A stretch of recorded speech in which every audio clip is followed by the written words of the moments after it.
Alors, bonjour à tous et toutes. Ça me fait plaisir aujourd'hui de vous accueillir au troisième webinaire de notre année 2022-2023 qui a pour thème les initiatives canadiennes pour la réinsertion communautaire autochtone.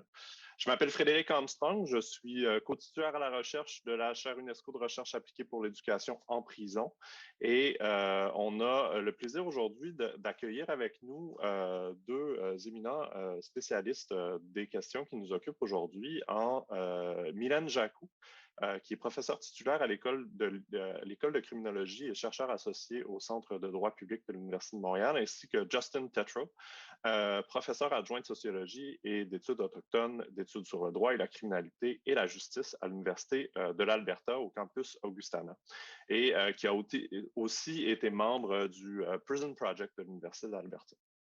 Alors, aujourd'hui, on vous parle du système d'éducation en prison qui est dédié aux personnes autochtones. Et pour bien poser le débat, je vais commencer la présentation par une brève mise en contexte et partage d'informations sur la situation des Autochtones incarcérés au Canada. Alors, ce n'est pas le bon écran. Excusez-moi, ah voilà, je l'ai. On l'a. OK, d'où. Alors, merci beaucoup. Et puis, donc, pour bien comprendre les initiatives canadiennes pour la réinsertion communautaire autochtone au Canada dans les prisons et pénitenciers, il faut d'abord avoir un tout bref portrait du système d'éducation dans les prisons du Canada. On pourrait penser qu'il y a deux systèmes d'éducation, en gros, là, au Canada, dans les prisons et pénitenciers, puisqu'il y a deux juridictions carcérales au Canada. Il y a d'un côté les établissements de détention provinciaux, il y en a 173 au total, qui sont conçus pour héberger des personnes qui purgent une peine de 2 ans moins un jour, ainsi que les personnes qui sont en détention préventive.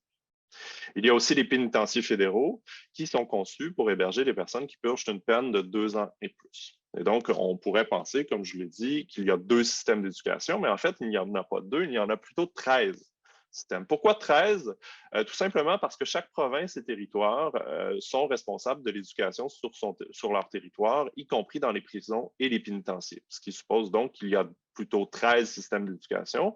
Or, dans les faits, il y en a encore plus parce que les programmes et les initiatives d'apprentissage diffèrent d'un établissement à l'autre. Alors, bien entendu, en conformité avec le droit international, les lois fédérales et provinciales, toutes les personnes incarcérées au Canada ont accès à une éducation formelle de base qui va jusqu'à la 12e année. On compte aussi plusieurs programmes d'éducation non formelle qui sont disponibles dans tous les établissements. Il y a aussi des programmes, comme on le verra, qui sont dédiés spécifiquement aux personnes autochtones. Dans son rapport 2019 et 2020, le Bureau de l'enquêteur correctionnel du Canada consacrait justement une section spéciale à l'apprentissage en milieu carcéral fédéral et notait plusieurs défis importants. Premièrement, le Service correctionnel Canada, qui ne consacre que 2 à 3 de son budget à la formation des personnes incarcérées, que ce soit en employabilité ou en éducation formelle de base, en fait, peine à répondre à la demande en éducation. Il y a aussi un grave manque d'accès à la technologie informatique de base et à Internet qui nuisent gravement à la réussite scolaire et à la préparation à la sortie. Une des anecdotes qu'on cite souvent pour illustrer ce problème, ce manque d'accès à la technologie, c'est une disquette comme certains d'entre vous avaient déjà sans doute travaillé avec ça dans les années 80-90. Mais il se trouve que les personnes incarcérées qui doivent sauvegarder leur travail, leurs travaux qu'ils font à l'ordinateur doivent le faire sur ces disquettes, ce qui vous donne une idée du niveau d'accès à la technologie dans les pénitenciers fédéraux. Et plus généralement, et puis là, on se rapproche du sujet qui nous occupe aujourd'hui, plus généralement, donc le Service correctionnel canadien fait face, ça depuis plusieurs années, à de graves problèmes de surreprésentation des différentes populations autochtones du Canada.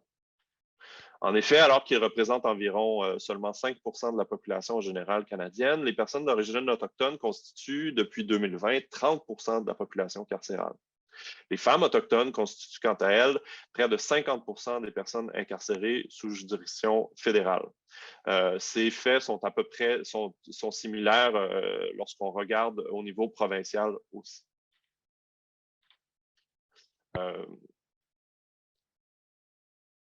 Donc, entre 2011 et 2021, la proportion des personnes incarcérées qui sont inuites, métisses ou issues des Premières Nations est passée de 20 à 27 de la population incarcérée totale. De la même façon, 43 des femmes incarcérées dans les établissements fédéraux sont autochtones. Et la courbe de croissance continue de s'accentuer.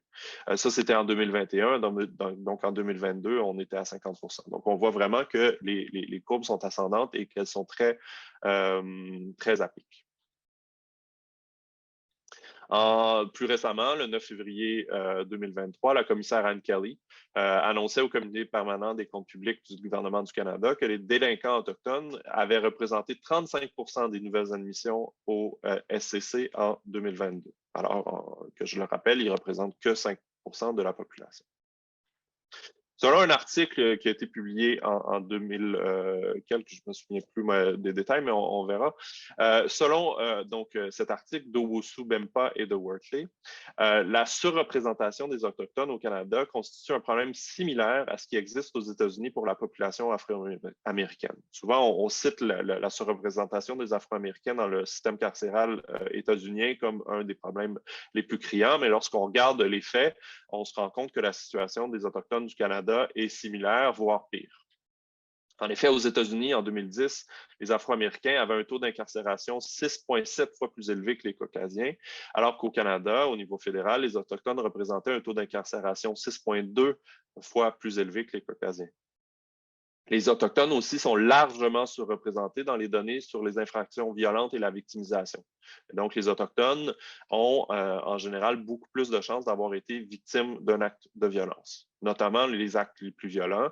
Selon un article de Brozovsky, Taylor Butts et Johnson, les Autochtones du Canada auraient 7 à 8 fois plus de chances d'être victimes d'homicide que la population en général. Et entre 1997 et 2000, les Autochtones étaient 10 fois plus susceptibles que les Allochtones d'être auteurs présumés d'un homicide.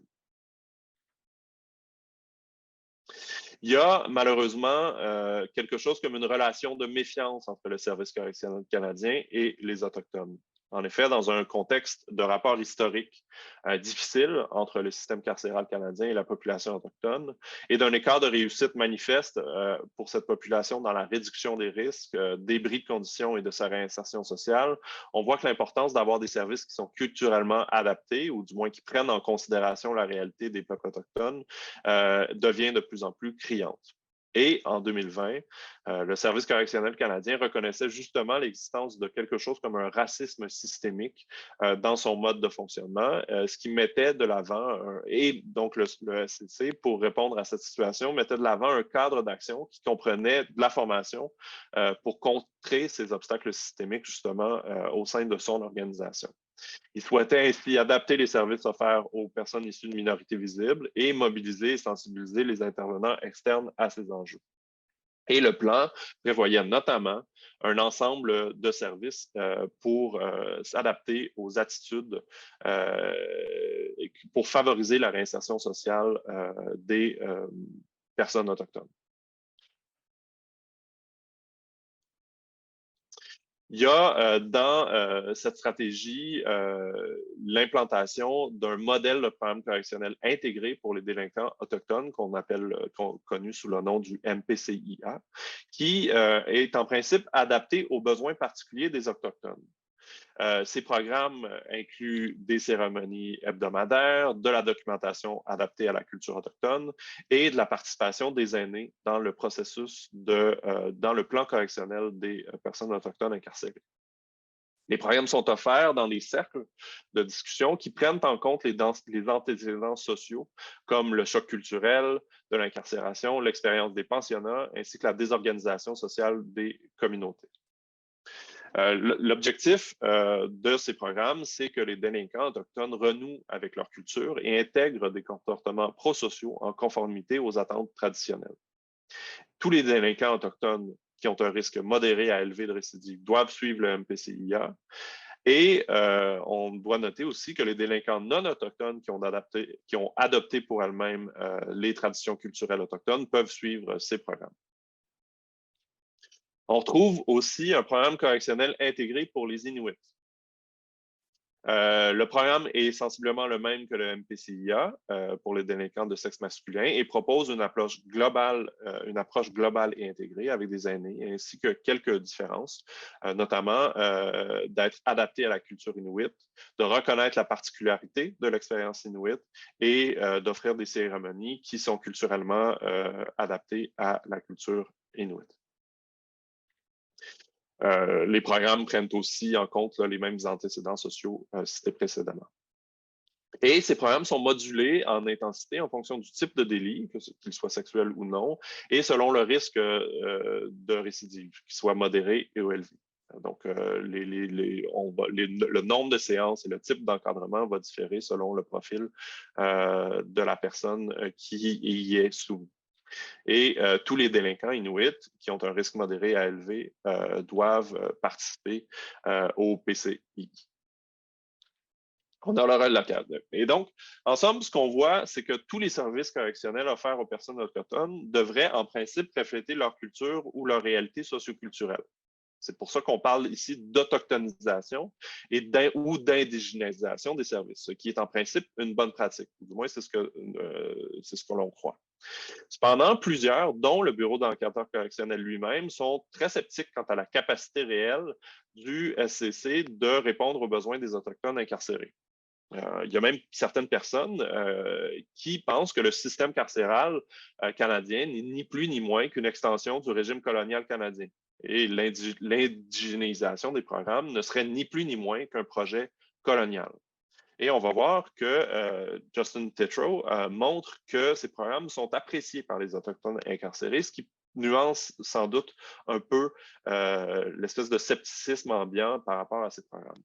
Et nous aurons donc l'occasion d'en discuter davantage. Et cette introduction étant faite, je passe la parole à la professeure Mylène Jacou qui pourra mieux partager son expérience et ses connaissances sur ces systèmes. Et je vous remercie de votre attention. Alors, tout d'abord, j'aimerais remercier les organisateurs de ce webinaire de me donner l'occasion de vous parler de ces réflexions, de certaines réflexions concernant cette réinsertion communautaire autochtone. Voilà, je vais vous proposer, je pense que j'ai à peu près 20 à 25 minutes. Je vais vous proposer rapidement une introduction où je vais essentiellement peut-être situer mes travaux, ce sur quoi j'ai travaillé, mais en gros, mon intervention comprend 3 parties. J'ai envie de revenir sur le terme de réintégration ou de réinsertion communautaire. J'ai quelques commentaires à faire par rapport à ça. Je vais ensuite rapidement présenter les moyens qui sont mobilisés pour cette réintégration communautaire par les pouvoirs publics, par les services correctionnels. Et à partir de là, je vais énoncer quelques constats pour ensuite rapidement conclure sur ces quelques pistes de réflexion. Donc, voilà, je dirais que rapidement, là, en introduction, comme on l'a souligné, je suis ancrée en criminologie et j'ai essentiellement travaillé sur les interactions entre les premiers peuples et le système pénal, essentiellement au Québec. Donc, je travaille sur ces questions-là depuis 1984. Je me suis notamment spécialisée sur la question des alternatives, tout ce qui touche à la médiation, à la justice réparatrice ou restaurative.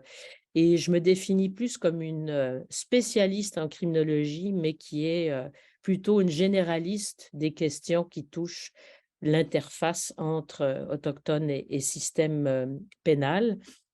Je veux d'ailleurs, à ce propos-là, préciser que je n'ai pas spécifiquement, justement, travaillé sur ces questions de réintégration communautaire autochtone, si ce n'est en 2007-2010 où j'ai obtenu une subvention de recherche pour travailler sur les programmes de spiritualité et de guérison dans les pénitenciers au Québec. C'est une recherche qui a été financée par le gouvernement fédéral, par un organisme subventionnaire, mais je n'ai jamais eu l'autorisation de pouvoir mener cette recherche parce que les services correctionnels nous ont barré la route. On a été incapables de faire des entrevues. Donc, en passant, cette opacité des services correctionnels est assez inquiétante. Donc voilà, ceci dit, je vais commencer par quelques réflexions sur le terme de réintégration communautaire. Donc, un premier point que j'aimerais souligner, si on prend la définition, ben, je propose une définition qui est proposée par une association au Québec qui s'appelle l'Association de réhabilitation sociale du Québec.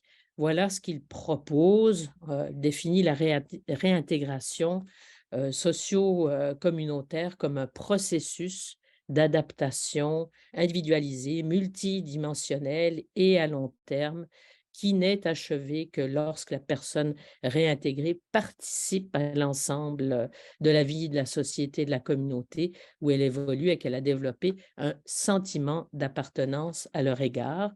Donc voilà une définition qui est proposée par cette association-là.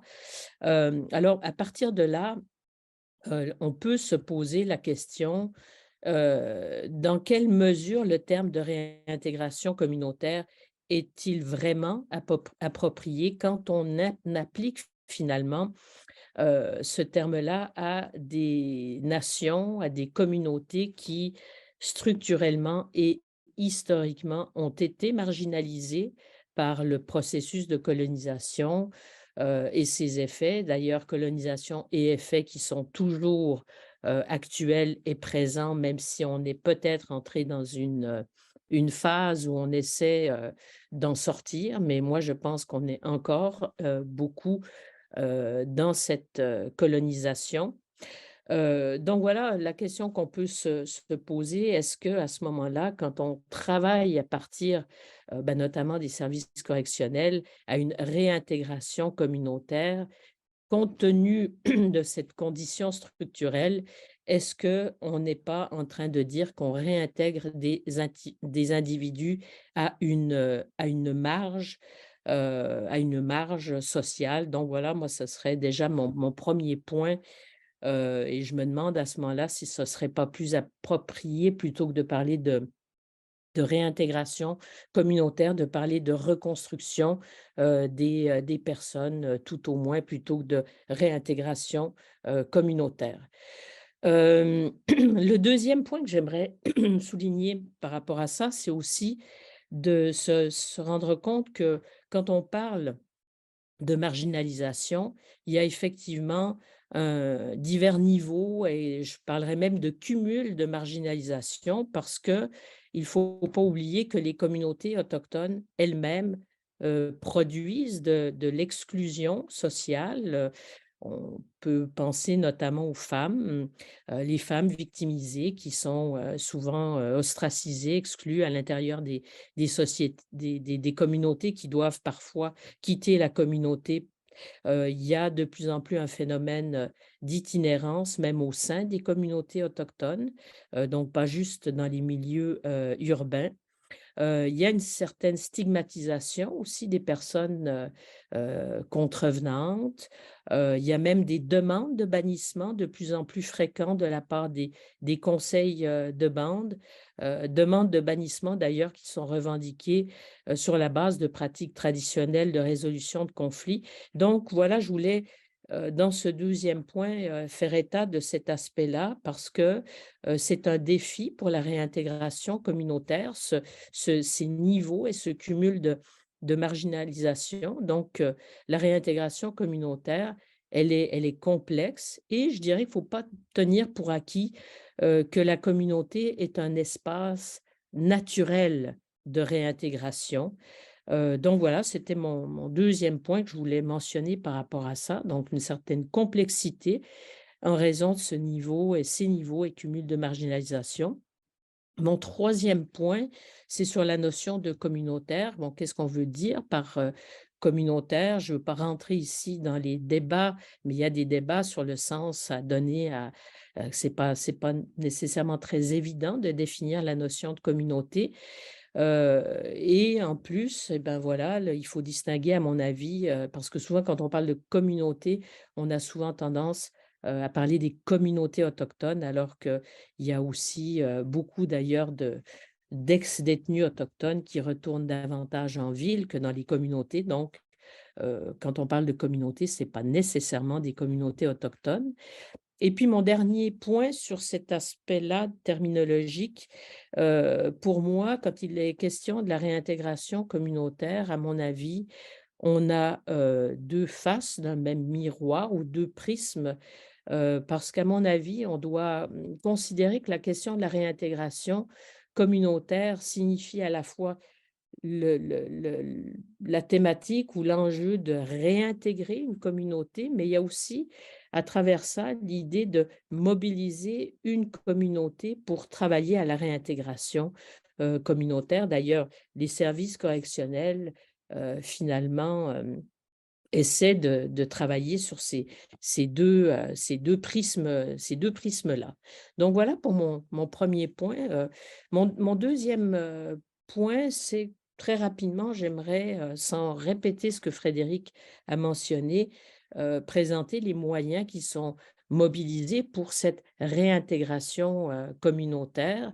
Donc, grosso modo, on a au Canada et au Québec, des pavillons de ressourcement. Ce sont donc des établissements qui sont conçus pour les détenus autochtones, qui proposent des programmes et des activités qui sont fondées sur les valeurs, la culture, les traditions, la spiritualité. Donc, voilà, ça renvoie d'ailleurs à une notion très, très large, hein, extensible de la question de l'éducation. On parle plus de l'acquisition d'enseignements autochtones. Donc voilà, je veux simplement mentionner qu'au Canada, il y a 10 pavillons de ressourcement qui sont soit gérés par les services correctionnels, soit gérés par les communautés. Donc, il y a 4 pavillons de ressourcement qui sont gérés par les services correctionnels. Il y a des programmes donc de spiritualité, de guérison également. Il y a aussi, soulignons, des centres résidentiels communautaires qui sont en fait des centres de transition entre la détention et la libération. Et enfin, le dernier moyen qu'on peut identifier, il y a aussi des agents de liaison autochtones qui sont embauchés par le service correctionnel et qui travaillent à la sensibilisation des délinquants autochtones à leur culture, qui leur offrent des services de counseling, qui essaient aussi de faire le lien entre la détention et la collectivité autochtone. Donc voilà très rapidement les moyens qui sont utilisés. Mais je vais surtout m'attarder au constat, donc ma troisième partie dans ma présentation. Et voilà quelques constats que j'aimerais mettre sur la table. Le premier, c'est que au niveau correctionnel dit provincial, donc les sentences de moins de 2 ans, il n'y a aucun programme spécifique pour autochtones en détention, donc vraiment rien qui leur soit destiné. Encore rien et encore moins que rien pour les jeunes qui sont placés en détention, alors que les jeunes sont aussi surreprésentés dans le système. L'autre problème, et pour moi c'est le problème majeur, c'est le problème d'accessibilité à ces programmes-là, notamment les pavillons de ressourcement qui sont bien évalués. Il y a quand même beaucoup de travaux de recherche qui montrent les bénéfices en termes de reconstruction pour les personnes qui en bénéficient, mais le problème majeur, c'est bien beau d'avoir un programme comme celui-là, mais quand ces programmes sont peu accessibles, notamment en raison des cotes de sécurité, parce qu'au Canada, le système correctionnel fonctionne à partir de cotes de sécurité. Et plus les cotes de sécurité sont dites maximales, voire même moyennes, et plus il est difficile d'accéder à ces programmes-là, et notamment les pavillons de ressourcement, ce qui est totalement paradoxal parce que les Autochtones sont surcotés en termes de sécurité et paradoxalement, ils ont moins accès à ces programmes, ce qui est pour moi un paradoxe absolument incroyable puisque les besoins d'accompagnement pour les détenus autochtones sont pourtant beaucoup plus importants. Et je n'ai pas le temps de rentrer dans les détails, mais de dire simplement que notre service correctionnel fonctionne sur le principe de cette idéologie de gestion du risque qui est extrêmement discriminant pour les délinquants autochtones. Le problème aussi, c'est la disponibilité de ces ressources-là. Alors, par exemple, et j'ai hâte d'entendre Justin parce que je pense que la situation dans l'Ouest est beaucoup plus avantageuse, mais au Québec, nous avons un seul pavillon de ressourcement avec 22 places et 2 centres résidentiels communautaires, donc c'est nettement insuffisant. Les liens avec les communautés sont peu développés, donc les agents de liaison autochtones sont peu présents dans le paysage québécois. L'autre problème, c'est que les ressources sont très limitées aussi en communauté, en termes de ressources humaines, en termes de structure également, et ça rejoint un peu le point que je soulignais tout à l'heure, c'est que travailler à la réintégration communautaire avec des communautés qui sont elles-mêmes marginalisées, ça devient extrêmement difficile de travailler à la réintégration communautaire lorsque des communautés sont elles-mêmes marginalisées avec peu de moyens et peu de ressources. Donc voilà, ça c'est très compliqué. Moi qui travaille plus sur le Nunavik, donc la partie nord du Québec avec les Inuits, par exemple, il n'y a jamais de structure d'accueil pour des ex-détenus qui arriveraient dans la communauté et pourtant ce serait quelque chose de relativement simple à mettre en place. Il y a également, je l'ai mentionné tout à l'heure, les problèmes aussi de résistance des communautés pour le retour des personnes qui sont libérées. Et ça, c'est un problème qu'on ne peut pas minimiser.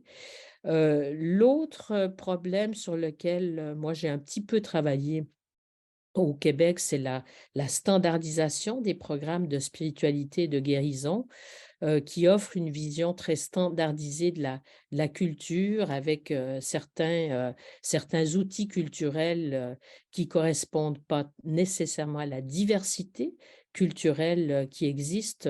Rappelons qu'au Québec, nous avons 11 nations et donc, voilà, je vous donne un exemple. Il y a très peu de choses par rapport aux Inuits et par exemple, la roue de médecine qui est largement utilisée dans les programmes correctionnels ne correspond absolument pas à la culture inuite. Ça, c'est un exemple parmi d'autres. L'autre problème, alors je ne sais pas si Justin aura des informations en ce qui concerne sa province, mais nous, on a eu ici des scandales concernant le statut des aînés qui sont embauchés par les services correctionnels. Selon une étude en 2019 au Québec, sur les 18 aînés qui travaillaient dans les pénitenciers fédéraux du Québec, 7 n'appartenaient à aucune communauté autochtone reconnue. Puis le deuxième problème, c'est qu'il y a beaucoup d'Autochtones qui disent que les aînés qui sont embauchés par les services correctionnels ne sont pas reconnus comme aînés dans leur communauté. Donc voilà, il y a ce double problème par rapport au statut des aînés et s'ajoute au Québec aussi une mouvance. Alors là aussi, j'ai hâte d'entendre Justin pour voir si il y a aussi ce problème-là. C'est le problème de l'autoproclamation de l'identité autochtone par, par les détenus, ce qui fait en sorte que on a au Québec beaucoup de détenus non autochtones qui vont s'identifier comme autochtones pour pouvoir suivre ces programmes qui leur permettent une plus grande, disons, liberté dans certaines conditions, on va dire ça comme ça. Je termine presque, c'est mon avant-dernier point, aussi du problème du décalage et du choc entre, une forte connexion culturelle, que les détenus peuvent vivre à travers ces programmes-là, lorsqu'ils ont accès à ces programmes-là. Donc une très forte connexion culturelle en institution et lorsqu'ils sortent de détention, eh bien, ils sont confrontés, souvent à une espèce de vide parce que dans les communautés ou les milieux urbains, cette connexion culturelle est là aussi pour des raisons aussi d'effet du colonialisme. Cette connexion culturelle est beaucoup moins, forte et c'est un choc qui, poserait, de grandes difficultés, de grands problèmes, en fait, à la sortie de détention. Et je termine par un point, c'est que en dépit de ces programmes, on constate qu'il n'y a pas de diminution de la surreprésentation, des autochtones dans les, services, correctionnels et je conclus maintenant, quelques points, puis je vais rebondir d'ailleurs, directement sur ce que je viens de mentionner. Le 1 point, c'est que évidemment, le lien de la surreprésentation, galopante et les programmes de réintégration pour autochtones ne signifie pas que ces programmes sont mauvais ou inutiles. Bien au contraire, les résultats sont très positifs par rapport à ça. Le problème, à mon avis, subsiste, c'est que, ils sont utilisés dans une logique correctionnelle et une logique du système pénal qui sont maintenues, qui sont pas, déconstruites. Alors finalement, on se retrouve à utiliser des programmes qui sont constructifs dans une institution qui reste effectivement pour moi, coloniale, une institution, qui continue à travailler avec, une notion de gestion du risque qui correspond d'ailleurs pas du tout aux conceptions autochtones, des problématiques sociales et donc on travaille encore avec une prédominance, du risque au détriment des besoins des autochtones. Alors pour moi, c'est là le problème, essentiel, de ces programmes, de bons programmes et utilisés dans une institution, qui fonctionne encore avec, une logique, qui ne correspond pas.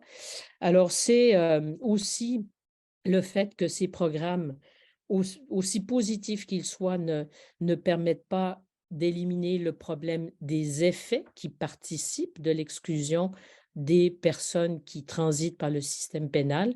Parce que, voilà, on est face à ce paradoxe, classique du système pénal et correctionnel qui, par ses fondements, par son fonctionnement, par son idéologie, par ses valeurs, participe de l'exclusion des personnes et qui va mettre en place des initiatives pour la réintégration des détenus, mais sans tenir compte des effets que ce système lui-même produit. Donc, on est enfermé dans ce paradoxe. Le deuxième point, en conclusion, c'est de dire que le pénal, le système pénal ne gère pas des populations qui sont délinquantes, il gère des problèmes sociaux, il criminalise des problèmes sociaux et tant qu'on n'agira pas, en parallèle sur les problèmes sociaux, les programmes correctionnels, à mon avis, ne pourront pas avoir, d'impact. Ça, c'est mon deuxième point de conclusion. Donc pour moi, il est impératif d'agir en amont sur les problèmes, sociaux. L'autre point, c'est que je pense que ce qu'il faudrait pouvoir faire, c'est de développer ces initiatives-là, mais qu'elles soient complètement émancipées de la logique pénale et correctionnelle. Pour moi, la solution, ce serait de pouvoir effectivement développer le plus possible, par exemple, des pavillons de ressourcement donc toujours émancipés de cette logique correctionnelle, mais qui fonctionnerait sur deux principes, deux principes directeurs, c'est la sécurité des personnes et des collectivités, mais aussi la réparation et la guérison des personnes et des collectivités. Alors pour moi, la réintégration communautaire des autochtones, elle n'est pas possible sans la reconstruction, communautaire. Donc pour moi, ça passe par une reconstruction communautaire, ça passe par une reconstruction de la régulation, sociale.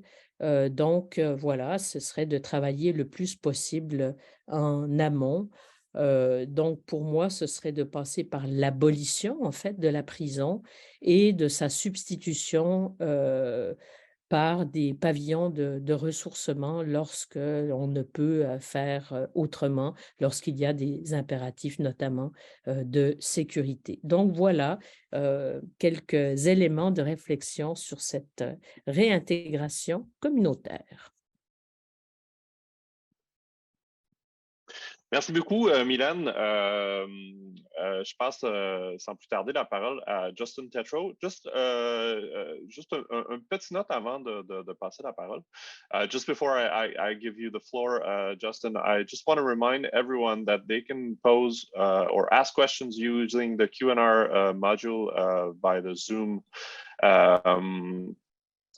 application. So don't hesitate to ask your question. N'hésitez pas à poser vos questions directement au fur et à mesure de la présentation. Ça nous facilite la vie puisqu'on peut les colliger et ensuite les poser à nos panélistes.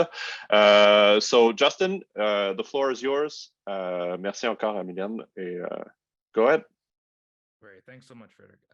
Merci I'm gonna beaucoup, share my screen here. Frédéric. Je vais partager mon écran ici. That looks good. Voilà, tout va bien? Okay, yeah. Hi, Yeah. everyone. Bon. Thanks so much to the organizers for having me today. I really Merci appreciate beaucoup you pour les including me in the organisateurs de conversation. m'inviter aujourd'hui. Unfortunately, I missed the first 10 Merci minutes de or so of Mylène's talk because malheureusement, translation il y a option, eu but based on des what problèmes I de did traduction au catch, I début, think there's a lot donc of j'ai overlap with findings, and I agree with Mylène's pas tout conclusions saisi about de la appealing présentation logic and de addressing Frédéric, broader mais social problems. This comes up a lot in our work too, as you'll see. Yeah, so my name's heureusement, j'ai Justin. vu qu'il y I avait live beaucoup de in préoccupations Alberta, qui nous Canada, sont, Treaty 6. I'm also Red River Métis, communes. Indigenous, Je suis and I'm just going to en jump right in Alberta. because there's a lot to Je cover. vais, So I'm talking about je vais y aller international parce presence, qu'il y a which beaucoup in a de choses à nutshell couvrir. refers to cultural programming. Some of this has been covered already.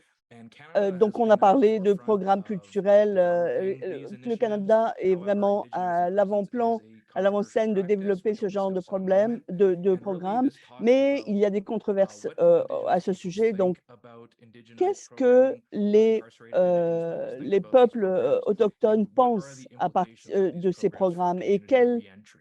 And I'm quelles sont les arguing that we implications ought de to ces think of programmes these pour ces cultural communautés. accommodations in prison as a fundamental human right.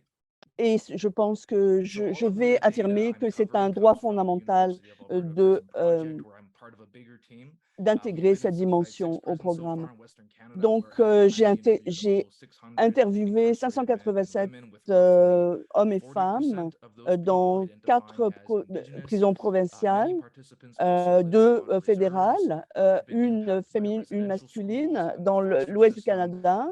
Before I keep going, I should probably 25% explain what all this is, avaient the kind of étaient passés situation in par les Canada and pensionnats ou our avaient eu colonial des history. membres de leur famille qui l'avaient Canada fait. is a, some of this has been 34% covered avaient vécu already, dans but des just to emphasize réserves. a few things, Canada is a settler Le colonial Canada, state, and 5% of Canada's population is Indigenous, yet Indigenous 5% de la peoples make up population du 30% of Canada prison admissions in Canada, and the rate sont of autochtones, incarceration, mais which I think has been 30% mentioned, des admissions has en prison increased 43% over the last decade. sont The autochtones et situation is ça a even worse for beaucoup Indigenous women, augmenté where dans they la now make up dernière décennie. half of Et federal maintenant, prison les admissions for women. femmes, c'est And as I have la on the slide here, moitié these des disparities are admissions even en higher prison in sont des the femmes. prairie provinces where we do Euh, research, with Indigenous peoples making upwards of 40 to 75% of the population, depending on the Donc, prison. les dépendants des prisons, So why are Indigenous ça peut peoples être so de vastly 40 à overrepresented? 50% I de know la I'm not trying to population cover en prison. everything here, but Canada has a long Le history of Canada colonial a une policies longue designed histoire to de destroy politique Indigenous cultures, which today we call colonialiste cultural genocide,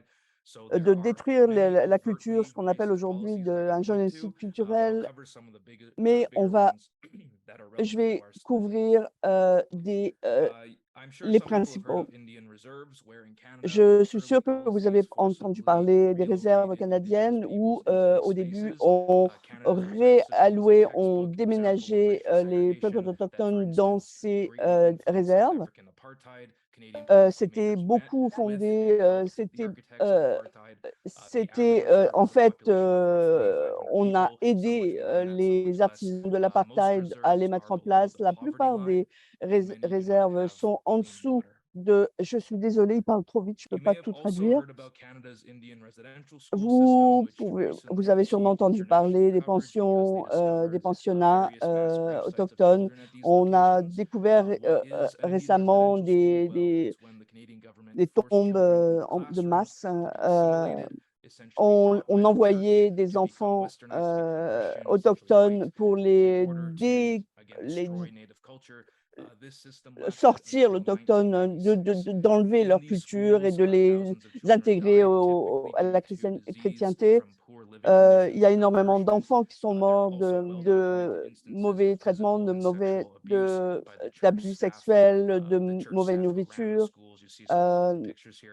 Il y a eu des abus sexuels et le pape, l'année dernière, a présenté des excuses pour ces mauvais traitements. Et comme vous pouvez imaginer, ces excuses ont été vues ont été controversées. Alors, il y a eu des programmes pour enlever les enfants de leur milieu autochtone pour les faire adopter. C'était une partie des programmes d'assimilation. Et quelquefois, changer le nom pour que leur famille originale, leur famille de naissance ne puisse pas les retrouver. Et vous voyez quelques exemples ici, des exemples d'enfants mis en adoption. Et ils ont séparé aussi des frères et sœurs. Dans ma famille, une de mes tantes a été relocalisée dans les territoires du Nord et s'est occupée d'enfants, alors que la moitié des enfants dans le système d'adoption au Canada sont des enfants autochtones. Alors, qu'est-ce que ça a à voir avec le crime et la prison? Mais ils ont séparé, ils ont des familles, ils ont détruit, ça a créé des problèmes de santé mentale. Et aussi la politique punitive a été donc les incarcérations de masse, en fait, le Canada a répondu de plusieurs façons. Aujourd'hui, je suis intéressée par le fait de rendre les prisons, d'autochtoniser les prisons. Ces programmes sont controversés, c'est le moins qu'on puisse dire, et il y a beaucoup d'experts qui prétendent que ça fait la promotion du colonialisme. Et je ne veux pas trop parler de cette controverse, mais ces programmes ont été 2015-2016, avec cet article du magazine Maclean, juste dans le titre. Les prisons du Canada ressemblent aux nouveaux pensionnats. Et évidemment, le titre était censé être provoquant, mais ce que les experts disent là-dessus, ils disent que le débat tente à être monopolisé par les abolitionnistes de prison, mais en même temps, rendre les prisons plus autochtones, c'est une façon différente de faire d'autres types de pensionnats pour autochtones, en fait. Pour ces critiques, En fait, pour ces critiques, ces mesures n'ont servi qu'à rendre le colonialisme plus efficace. Et d'une certaine façon, ça a amélioré le génocide culturel. Il y a peut-être quelque chose d'attirant sur ces arguments, mais la question est, est-ce que c'est réellement ce qui se passe avec ces programmes dans les prisons? Le problème, c'est quoi le problème avec ces critiques? C'est que la plupart des critiques, presque toutes, n'incluent pas l'opinion des personnes incarcérées, des personnes autochtones incarcérées. Mais le travail empirique qui a été fait démontre que les peuples autochtones veulent ces programmes en dépit de leurs imperfections. De plus, en Canada, on a une commission de vérité et réconciliation et on a aussi une enquête nationale sur les homicides, les féminicides d'hommes, de femmes et d'enfants. Et la réponse est généralement oui, nous voulons plus de programmes dirigés vers les autochtones. Désolée, il parle trop vite, je ne peux pas tout traduire. Et bien sûr, ça ne veut pas dire qu'on ne peut pas critiquer ces programmes, mais ça veut pas, on ne peut pas les catégoriser de nouveaux génocides culturels comme some critiques l'ont fait. On devrait écouter ce que les autochtones disent et on devrait penser à ça en termes de droits humains de base, fondamentales. Ces rapports ne vont pas beaucoup dans le détail pour pourquoi les gens veulent ces programmes, les autochtones veulent ces programmes, mais voilà ce qu'on a trouvé. Qu'est-ce que c'est que ces programmes? Parce que c'était assez clair en écrivant ça. Une partie de ce qu'on a découvert, c'est qu'il fallait faire du sens avec qu'est-ce qui se passait sur le terrain avec ces programmes. Donc, on a des sortes de classes où on a des enseignants où on apprend l'histoire des cultures autochtones et leur histoire. Et on leur fait parler, on parle de et on leur parle aussi du fait que leurs comportements déviants sont souvent le résultat de problèmes historiques. Il y a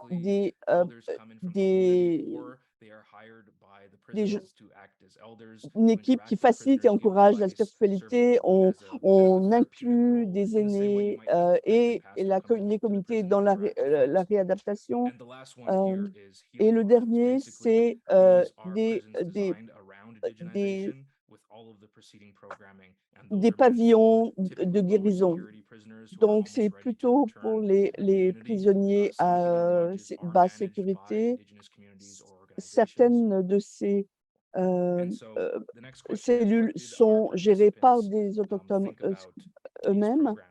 Et alors, l'autre question, c'est qu'est-ce que les impressions positives on parlera des impressions négatives plus tard. Premièrement, on leur parle pour la première fois de leur histoire, de leur culture. On aide les peuples autochtones à être fiers et les empouvoirer sur leur culture et leur héritage. On les aide à dealer avec leur traumatisme, leur histoire, etc. Je suis désolée, il parle trop vite. J'avais 19 ans, c'était Irène, elle a passé toute sa vie dans des centres de traitement, en prison. Elle a été abusée sexuellement. sexuellement quand elle était enfant. Elle disait, je connaissais pas de mon histoire, je connais pas mon histoire autochtone, j'ai juste connu tout ça dans la dernière année à travers ce programme. Je suis autochtone, je suis Cree, je suis d'Alberta. J'ai participé dans presque tous les programmes ici et j'ai appris les programmes, j'ai appris sur mon histoire à propos dans ces programmes. Un autre exemple, c'est Samantha qui a été affectée par la crise des opioïdes. Elle est allée dans les pensionnats autochtones et elle fait un contraste avec les programmes et ce qu'elle a vécu dans les pensionnats autochtones. Et elle dit il y a une différence entre les écoles qui essayent de mettre notre silence au silence, réduire notre culture au silence, alors que ces programmes nous éduquent dans notre culture. Et ça a aidé vraiment ces participants à se sentir fiers et puissants avec l'aide de leur culture et de leur héritage.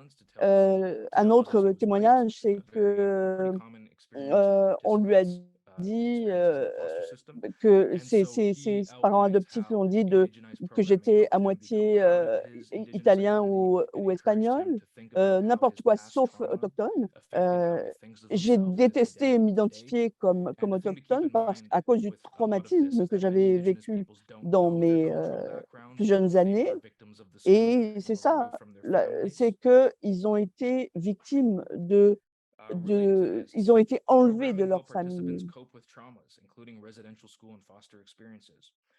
Et ça a aussi aidé les participants à gérer les traumatismes,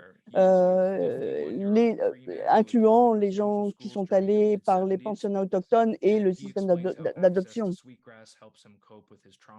Et l'accès, un témoignage dit que le Sweetgrass l'aide beaucoup avec ce traumatisme, ça m'aide à relaxer. Vous savez, j'aurais aimé qu'on ait du Sweetgrass maintenant. Vous voyez ce que je veux dire? Parce que quelquefois, ce passé me dépasse. Et ça crée des réseaux d'appui et de support entre les aînés et les personnes incarcérées, plutôt que d'être coercitif et du haut vers le bas. Et c'est bon pour améliorer leur santé mentale et physique. Et d'ailleurs, sevrer, les aide beaucoup dans le voyage de guérison. Ça, c'est encore un témoignage. Il explique à quel point le programme l'a aidé à gérer son traumatisme et à bâtir un réseau d'entraide pour faire face à ces traumatismes. Et le dernier maintenant,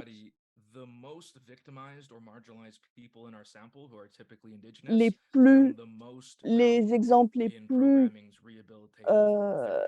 traumatisés, les plus abîmés, c'était en fait, c'est eux qui bénéficiaient le plus de ces programmes. Par exemple, cette personne-là, ce témoignage, elle est partie de la maison, elle avait 14 ans, elle a été abusée sexuellement, ça l'a mise en colère, elle se sentait inutile, je pensais que j'étais une chose sale, je me sentais sale, comme c'était de ma faute.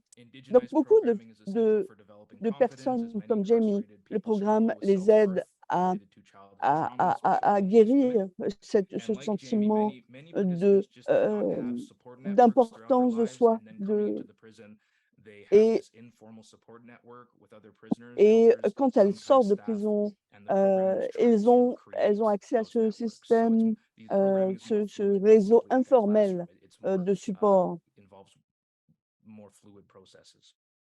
Donc, ça fait des processus plus fluides. Et maintenant, les dernières découvertes que nous avons faites, c'est que Et c'est en fait, c'est l'accommodation religieuse en prison et c'est la loi fédérale. C'est qu'on doit accommoder les religions à l'intérieur de la prison, des prisons. Donc, et pour les autochtones, la religion et la culture sont intégrées pour les autochtones. Donc, c'est une notion très occidentale, très coloniale de séparer les deux. Les critiques maintenant, c'est pas plutôt les critiques, c'était pas sur le content, mais plutôt sur l'accès au programme. Par exemple, c'est l'accès au programme pour les autochtones, c'est euh, c'est difficile pour les projets, la sécurité, et il y a aussi des problèmes de racisme chez les gardiens. Un accès pour les programmes destinés aux autochtones et c'est très incohérent pour les prisonniers à sécurité moyenne et élevée. Donc, les membres de la sécurité peuvent refuser les demandes d'intégration au programme parce qu'ils peuvent, par exemple, dire qu'il y a des problèmes peut-être ils vont se proposer, ils vont amener des armes dans les programmes. Donc, ils peuvent être isolés comme un système de punition. Et pendant ce temps-là, ils n'ont pas accès du tout à leur programme. Et ils peuvent avoir des programmes d'isolation d'une semaine où tout est arrêté, ils n'ont plus accès à rien, ni aux aînés, ni au programme, ni rien.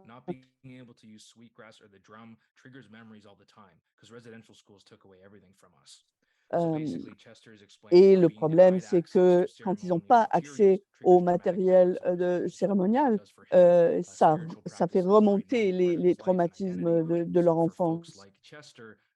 Comme par exemple, quelqu'un comme Chester, les problèmes de restriction peuvent être très, très mauvais pour leur santé mentale. Et quelquefois, il arrive que, en fait, quelquefois, c'est complètement, ça dépend des équipes. Et donc, les préjugés ou le racisme peuvent empêcher l'accès au programme. Et quelquefois, ça le rend impossible. Et arrive que les gardiens ne respectent pas les droits des autochtones, le droit de pratiquer leur culture.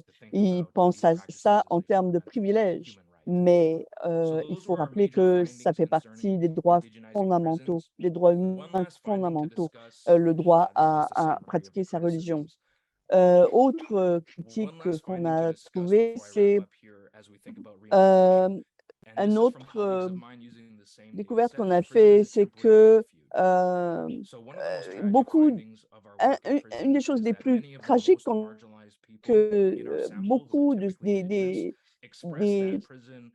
personnes les plus marginalisées étaient autochtones, mais ils exprimaient qu'ils avaient peur de quitter la prison parce qu'ils n'avaient pas du tout de support à l'extérieur. Donc, ils se sentaient en relativement sécurité pour la première fois de leur vie. Donc, parce que les abris, les refuges ne sont pas nécessairement sécuritaires. Et quand il fait moins 40 et qu'ils n'ont pas où aller, ben franchement, les gens meurent dans la rue. Et ils expliquent que la prison peut être un refuge de leur vie à l'extérieur. Ils peuvent de foyers abusifs, de l'itinérance, du froid. Aussi, ils ont un peu plus accès en prison à l'attention médicale et aux médicaments. Et, et, et donc, c'est pas, on n'est pas en train de dire que c'est un bon endroit pour d'être en prison. C'est plutôt que tous les cours, les prisons, les have systèmes so de rue, le dramatically gouvernement failed these a people. tellement laissé And so to tomber wrap ces up gens. on the Donc, implications for reintegration, pour we are terminer sur continuing this work l- under a partnership grant cette investigating étude sur la reentry over the réintégration, next 7 years. And in short, we're going to interview sur incarcerated 7 people ans, that are about to be released, and then donc interview them sur les gens again qui on the vont être, outside il y a des about their gens qui vont être reintegration experience, libérés which comes with bientôt, all et on sorts veut of les réinterviewer pour complications. voir qu'est-ce que ça Much of what a we know about amené reentry comme in résultat dans leur criminology vie. academia comes from the United States, and our La context plupart is des pretty choses en different, criminologie particularly in vient relation to des Indigenous États-Unis. peoples. Évidemment, nos résultats sont These assez are some différents, questions hein, we're asking particulièrement related to the pour les programs I've peuples discussed. autochtones. Why is it that some people Mais see comment prison ça as se refuge? fait How can we unpack this? How Comment can we ça se address fait this? que certaines Does personnes cultural voient programming la extend into prison the comme un community? refuge? Do Comment many est-ce qu'on people peut connect to their s'occuper de culture ça? inside the prison? Can Est-ce they que les continue that gens and continue healing qui in that connectent way à leur when they get culture à out? l'intérieur de la The prison, est-ce next qu'ils one, peuvent how continuer do released à, people find à, support? Popular people working in this connecter à area focus l'extérieur de la prison? preliminary findings. A big problem, it Un gros seems, is that problème, supports do il semble exist, qu'un gros problème, but c'est a que le huge support obstacle existe, is mais released un people énorme might obstacle, not know c'est about de them, or la if they plupart do des know gens about them, qui they can't sont access them or relâchés get to them. Sometimes it sont could pas be au as courant. simple as transportation. Et quelquefois, How can social services ça peut être improve aussi and simple increase qu'ils ne peuvent collaboration? pas This y is aller, ils n'ont another pas de moyens de problem related transport. to the previous point, where there doesn't seem to be much communication between social services. Il It appears to semble be qu'il n'y ait quite pas beaucoup siloed, where we know that ça many marche released people marche en need silo, les online services sociaux, services, but et these donc il n'y a pas organizations don't beaucoup necessarily de communication. collaborate. Si Are les social services organismes culturally informed? So, for ne example, collaborent can pas nécessairement released ensemble. programming attend to the unique needs of a person living on a reserve or returning to a reserve? Donc, I don't know est-ce the qu'on answer to that peut question, but that's something we're s'occuper going to des be looking besoins at. spécifiques d'une And personne qui va finally, retrouver dans how une can we give communauté? power Je to ne sais pas, je n'ai Indigenous pas la communities réponse à for ça. supporting Et reentry? finalement, In short, comment we've est-ce qu'on seen peut how aider important indigenous les programming is communautés for people autochtones et inside the les prison. organisations So we need to pour see indigenous groups faciliter et get more organiser, control of programming that happens supporter outside the la prison. réentrée Indigenous peoples know dans what's best for la indigenous communauté. peoples.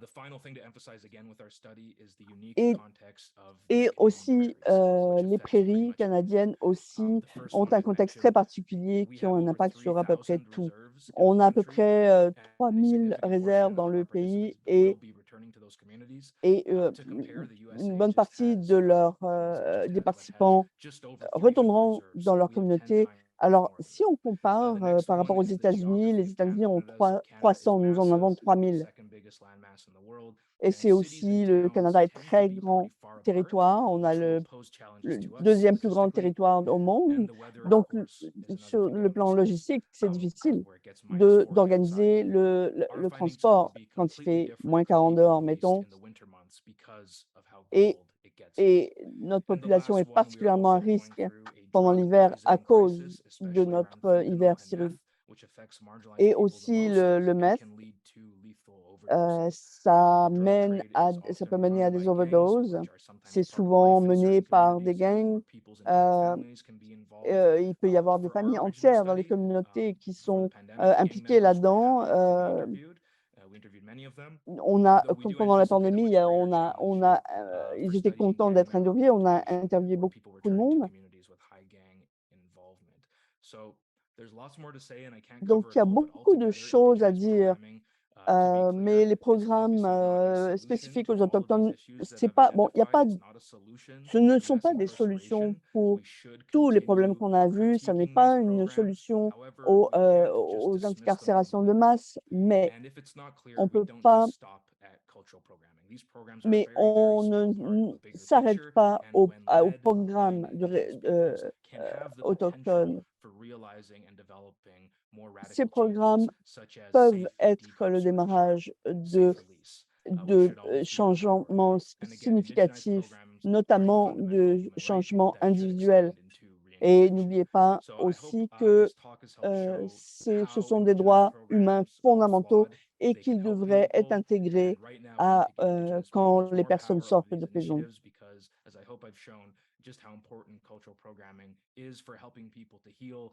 and for realizing Et ces safe programmes reintegration.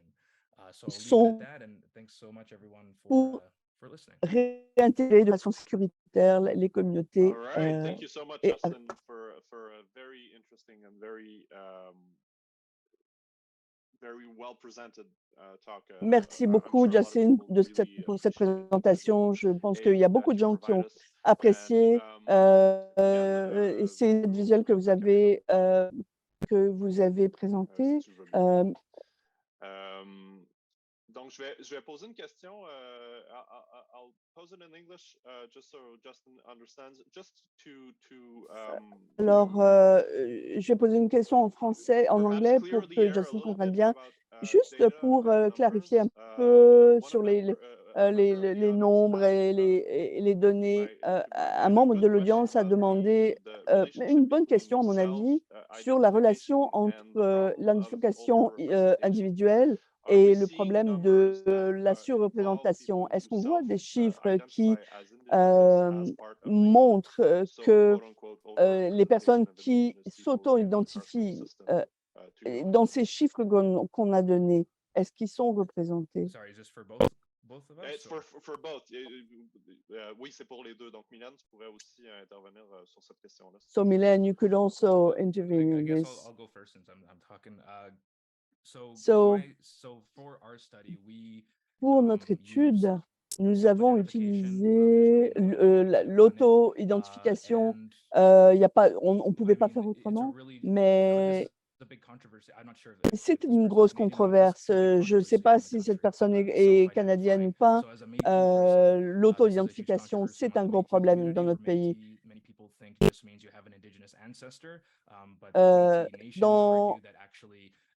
Mais en fait, l'auto-identification n'est pas suffisante alors qu'il y a quelqu'un qui dit j'ai un ancêtre qui est autochtone. Donc, c'est compliqué, c'est une tension constante dans la vie autochtone, et les gens qui s'identifient comme autochtones et plus tard disent qu'ils ne le sont pas. C'est encore un autre problème.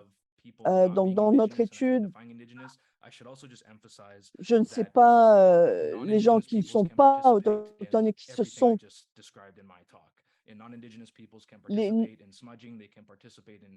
les personnes qui ne sont pas autochtones peuvent participer dans beaucoup de parties de ces programmes-là. Ce n'est pas exclusivement série de programmes qui est exclusivement destinée aux autochtones. Donc, ça aide les gens à se servir, à penser, OK, oui, d'accord, je ne suis pas autochtone, mais ça fait du bien d'aller dans ces cellules de ressourcement. Donc, c'est pas comme ils peuvent y avoir accès, même s'ils ne le sont pas, ce n'est pas une raison pour eux de s'identifier comme autochtones. Mais bon, c'est une très bonne question. Milan, est-ce que tu voulais réagir à la question sur est-ce que ton micro est éteint? Oui, voilà. C'est une bonne question. Je pense qu'à l'heure actuelle, on peut dire qu'il y a une autoproclamation qui crée des tensions, là, très, très clairement, mais on n'a pas de données qui montreraient que ça a un poids, que ça joue sur les taux de surreprésentation. Je pense qu'il n'y a pas d'études pour l'instant là-dessus. Moi, intuitivement, je pense que c'est minime la marge là, par rapport à ça, mais je peux pas répondre, il y a pas d'études là-dessus. Juste dire que ça crée effectivement une tension OK. et que c'est un problème. D'accord. Merci, effectivement. Mais donc, on s'entend que même s'il y avait certaines personnes qui s'autoproclamaient comme membres de Première Nation ou tout ça, le poids du nombre est tel que la surreprésentation serait évidente, serait manifeste de toute façon. C'est le Oui, de portrait toute qu'on a. façon, mais de voir la portion que ça joue, ça ne ferait pas en sorte qu'on va retrouver une représentation entre guillemets normale. Là, ça c'est clair, ça c'est très, très clair. L'augmentation de la surreprésentation, elle subsiste pareil. Voilà. D'accord. Juste un petit mot aussi pour répéter à l'audience, à l'auditoire, que vous pouvez continuer de poser des questions en utilisant la fonction questions-réponses de Zoom. N'hésitez pas, les questions seront adressées aux panélistes. Une petite question pour Mylène directement. pour le cas plus spécifique des Inuits, est-ce que d'après vous, un établissement carcéral qui serait installé au Nunavik directement pourrait faciliter le développement des programmes adaptés et efficaces en réintégration communautaire? Bon, c'est sûr que moi, je ne prône pas pour le développement d'établissements carcéraux. Vraiment, moi, je suis complètement opposée à cette tendance-là. En revanche, je suis pour le développement de centres de guérison, des pavillons de ressourcement. Donc, moi, je pense qu'il faut sortir de la logique carcérale, mais définitivement, c'est incompréhensible alors que les Inuits sont surreprésentés au Québec, qu'il n'y ait rien pour eux, quoi. Il y a aucun établissement de ressourcement qui existe sur leur territoire. C'est absolument aberrant. So in this next question, I kind of want to perhaps link the two, not presentations, but sort of meta considerations that were implicit in both of your talks. That is the sort of ideological or theoretical positions that the way forward in improving reintegration or reconstruction of communities, people's capacity to be able something like the adoption of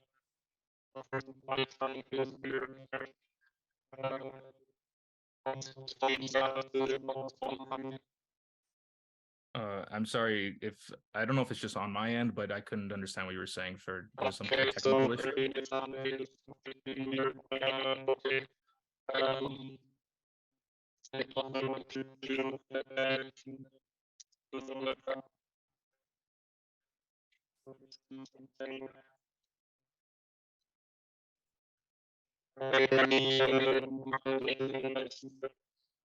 Okay, sorry about that. Frederick wanted to ask a question about the ideology positioning en contraste avec l'idéologie, dans le fond, de la prison versus la position un peu plus ouverte sur la question de la décarcération. Dans quelle mesure est-ce que la décarceration peut être une solution à des problèmes adaptés? Donc, on voudrait vous entendre un peu sur ces aspects-là, de reprendre la question au fil, mais je ne suis pas certain si c'était la bonne question. Ben, peut-être que je peux commencer à répondre à cette question. Je comprends la position de Justin là, qui fait l'apologie de ces programmes, parce que oui, ces programmes sont très bons, mais moi, je réitère que le problème majeur, c'est qu'on ne peut pas faire fi de l'institution dans laquelle ces programmes prennent place et qui, à mon avis, c'est contre-productif. Et moi, je ne comprends pas qu'on n'investisse pas plus d'initiatives en amont du pénal, parce qu'on revient toujours à cette question-là. Pour moi, c'est une aberration que de mettre beaucoup d'énergie sur les services correctionnels. Bon, OK, ils existent, alors faisons ce qu'il faut pour améliorer, rendre accessible, avoir des programmes, etc. Mais moi, je crains qu'on ne remette pas suffisamment en question le carcéral qui fait partie des problèmes, parce que je suis désolée, on a beau avoir des programmes spirituels, des pavillons de ressourcement, il n'en reste pas moins que quelqu'un qui a passé à travers ce système-là vit de la discrimination, vit des effets très négatifs de ce passage-là qui complique beaucoup la sortie et la réintégration. On ne peut pas faire fi de ça. Alors, je ne pense pas, et moi, ce serait un petit peu ma critique à l'égard de la position de Justin, c'est de faire l'analyse de ces programmes-là sans les réinscrire dans l'institution qui continue quand même à fonctionner avec une logique de gestion des risques, avec un système pénal qui produit de l'exclusion par son fonctionnement, les casiers judiciaires, etc., etc. Donc, moi, ma position, je sais que ce n'est pas l'objet de la discussion aujourd'hui puisqu'on parle de réintégration communautaire puis des prisons, mais moi, je ne comprends pas que le parent pauvre des réformes soit, par exemple, le premier maillon de la chaîne pénale, la police. Si on a quelque chose à réformer, de toute urgence, c'est la police.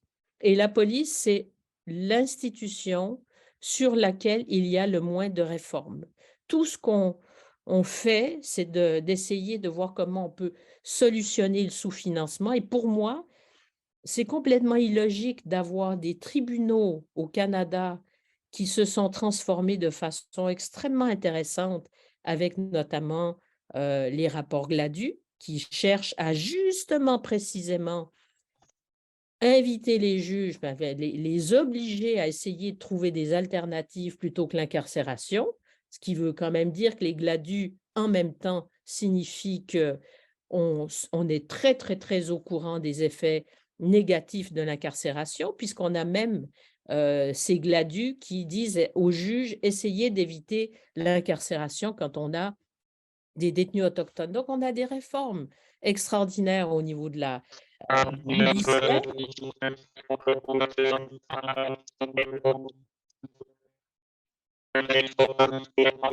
I think your audio is still distorted. J'ai rien compris, mais OK, on va y aller. Justin, could you add some reflections on the opposition between decarceration? Donc, Justine, est-ce que tu as des réflexions sur ce problème-là? Bon, je suis désolée, il y a un petit problème d'audio ici. Quelle était la question? Je veux savoir quelle est la question exactement. Mylène pensait à l'impact. OK, ouais, vas-y, ça marche. Vous m'entendez? OK. OK, it works. Je vais fermer ma vidéo et l'audio sera meilleur. Donc, la question, c'est comment est-ce qu'on réconcilie la vision abolitionniste des prisons et les améliorations nécessaires et qui se passent donc avec ces programmes. Et Mylène disait que c'était un petit peu décourageant de se présenter sur les réformes de prison quand réellement le besoin est dans la réforme de la police. Et donc, de réformer tous les problèmes avant que les personnes se rendent en prison. Je n'ai pas dit que non, je pense que j'ai pas dit que ces programmes sont la solution ultime.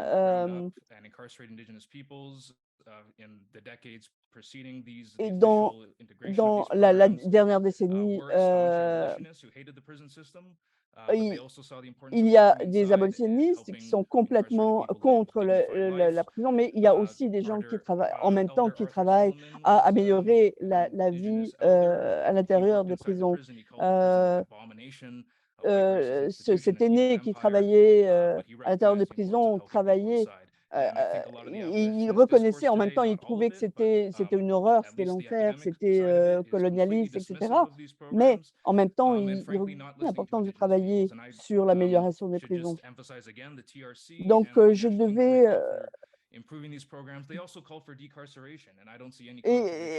en fait, on peut travailler à la fois sur ces programmes et à l'abolition des prisons. Je ne vois pas de décarcérer le système. Ma philosophie, c'est de regarder et il y a beaucoup d'Autochtones qui sont abolitionnistes et c'est bien, mais c'est pas parfait, mais on a On a une énorme maintenant collection d'opinions de gens qui pensent de ce que les gens pensent de ces programmes. Donc, j'ai passé beaucoup de temps à y penser à ça et j'ai passé à travers le travail des abolitionnistes. Je n'ai jamais dit quelque chose comme on devrait. J'ai jamais dit qu'on ne devrait pas désincarcérer. Non, j'ai jamais dit que c'est ça qui est arrivé. Mais il y a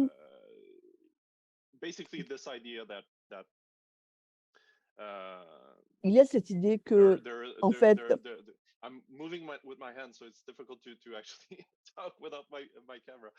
c'est difficile de parler sans ma caméra. C'est une question de priorité. Mais je vois comment, Justin, tu dis en fait qu'il y a des gens là qui ont des besoins et ils devraient être respectés et on devrait y répondre. Mais maintenant, il faut cette idée de rendre les choses, d'autochtoniser les choses est un droit fondamental, un droit humain fondamental.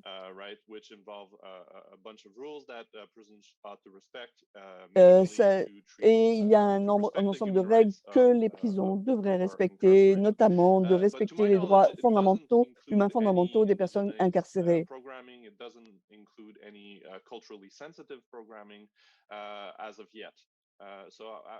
Donc, pour l'instant, il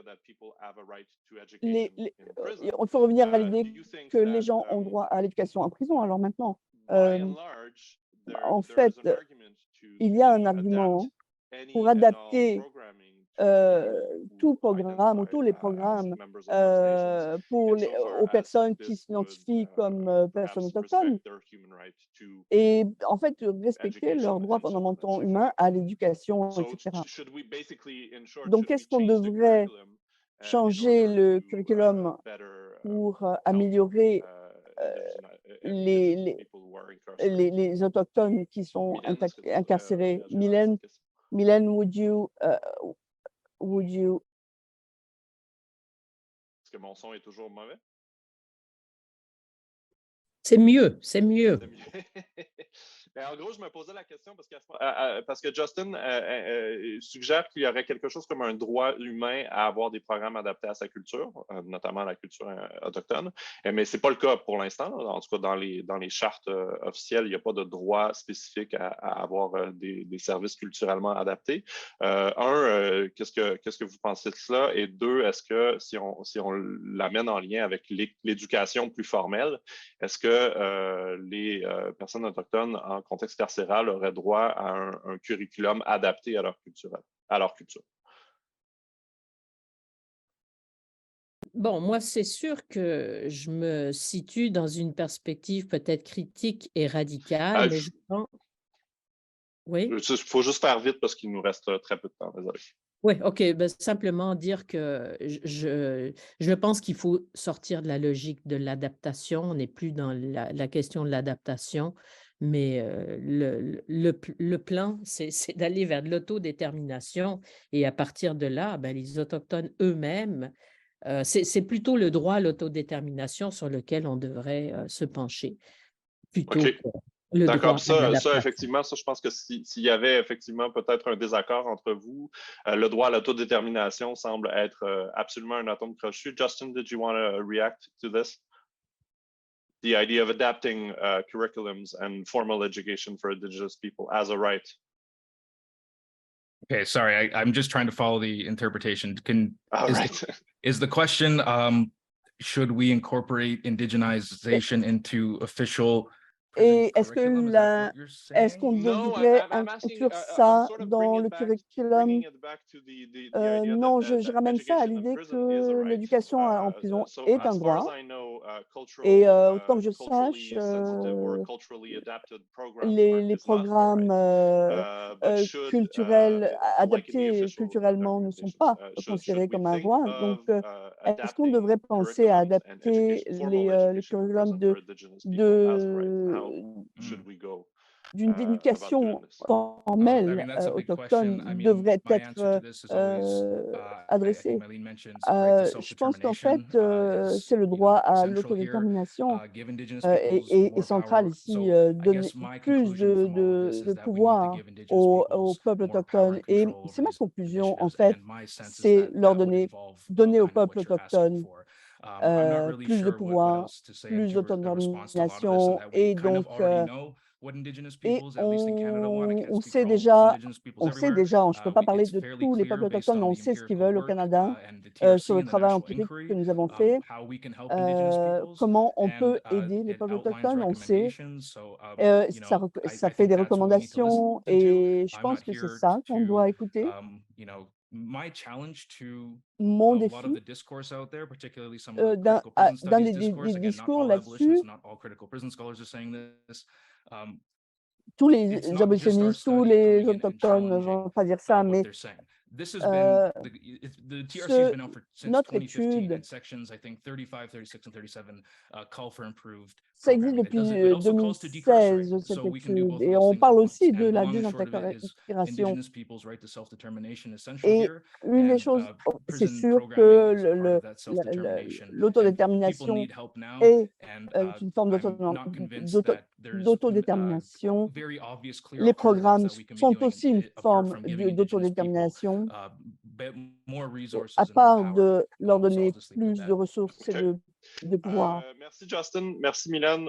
Vraiment, sincèrement, je suis extrêmement désolé des problèmes techniques qu'on a vécu. Je pense qu'il y a un peu de désaccord qui aurait pu être évité si on avait été dans la même pièce. Je pense que ça aurait été plus facile. Je vous remercie à tous et toutes de votre attention. Je pense qu'on peut mettre le mot de la fin sur le droit à l'autodétermination des premiers peuples, qu'ils soient des Premières Nations, métisses ou inuits, et de bâtir le droit à l'éducation, le droit à des programmes qui prennent en compte la réalité des premiers peuples sur le droit à l'autodétermination. Je pense que ça, on peut s'entendre là-dessus. Et en guise de conclusion, je vous invite tous et toutes à participer à notre prochain webinaire de la chaire UNESCO de recherche appliquée pour l'éducation en prison qui aura lieu le 19 avril 2023 et qui aura pour thème le modèle scandinave d'incarcération. Et on invitera plusieurs experts de la Scandinavie, pour le dire courtement, mais des pays du Nord essentiellement. Et donc, je vous remercie.